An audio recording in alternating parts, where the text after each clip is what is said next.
Il y a peut-être 1-2 mois que j'ai reçu la directrice adjointe Afrique de Human Rights, Corinne Dufka, dans mon bureau. Par rapport à certains soucis qu'elle est venue m'évoquer. Nous avons échangé là-dessus. On s'est donné des idées. Et j'attendais qu'il y ait un retour par rapport à tous les soucis pris en compte par les deux parties. Comme tout le monde sait, Human Rights, c'est une ONG qui est là, qui est très vigilante par rapport à beaucoup d'aspects relatifs au respect des droits de l'homme, au cas de violation des actions.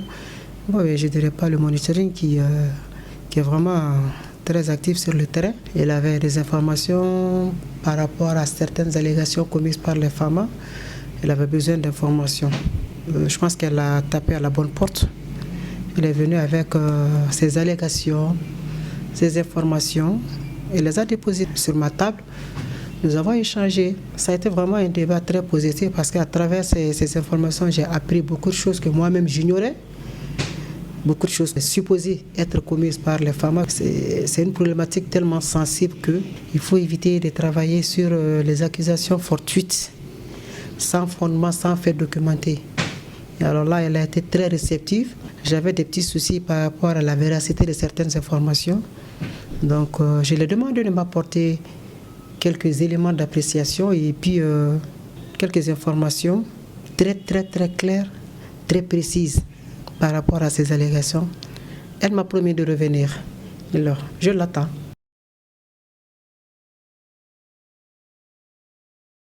Ça veut dire que le monde s'intéresse beaucoup à ce que font les forces armées et de sécurité sur le terrain. Ça nous réconforte dans notre position de technicien à la matière. Ça, c'est le premier aspect.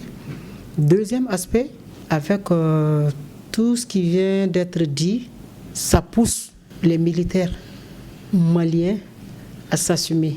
Je sais qu'ils sont déjà conscients.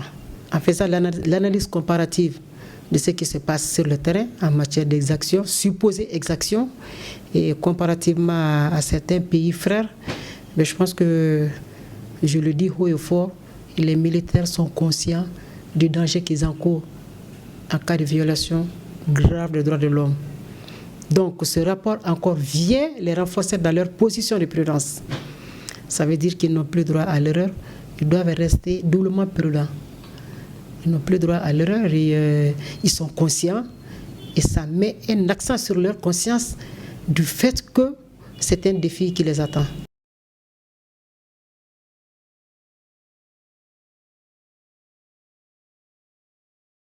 J'apprends en même temps que vous qu'il y a eu en son temps l'existence d'une fosse commune.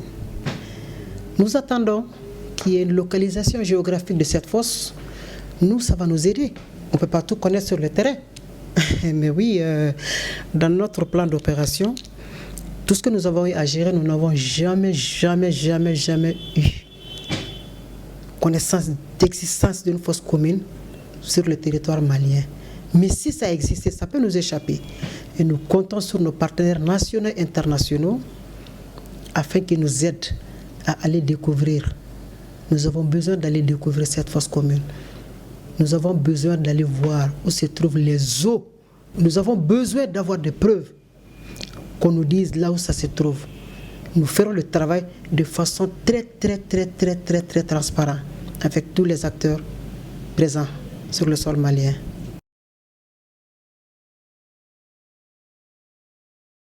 Ça, c'est vraiment une propagande qui ne passera pas.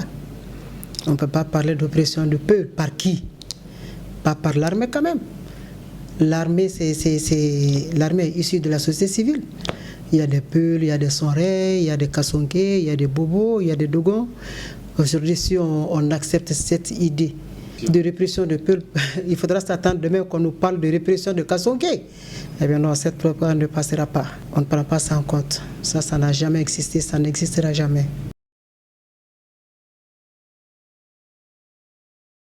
Comment on peut parler de Touareg? Les Touaregs, ce sont des Maliens. Comment on peut parler de Peuls? Les Peuls, ce sont des Maliens. L'armée est composée de Peuls, d'Arabes, de Touaregs, de Sonré, de Kassonké, comme je l'ai dit. Il y a toute une multitude d'ethnies au Mali. Il ne faut pas stigmatiser. deux ethnies. Mais non, personne n'a jamais parlé de Touareg terroristes, Peul terroristes.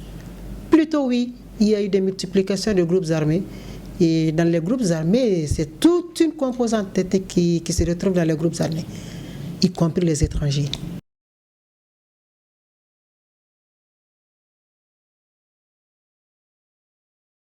Les forces armées, sinon le commandement militaire est resté très rigoureux. Il y a des mesures préventives à travers des programmes de séances de formation et de sensibilisation des forces armées de sécurité en matière de respect des droits de l'homme. Il y a un document officiel qui est là, notre code de conduite propre aux forces armées maliennes qui existe. Ça, c'est notre survie. Nous sommes à près de 6700 officiers, sous-officiers militaires des forces armées du Mali formés et sensibilisés à la problématique. Et il y a près de 20 000 qui restent. Ça, c'est tous les corps confondus sur le respect du code de conduite, la prise en compte du code de conduite. Et alors là, le commandement est très strict en matière de respect des droits de l'homme. Tu violes les droits de l'homme, ce sont les sanctions disciplinaires propres à l'armée malienne qui est là. Personne n'échappera à ça.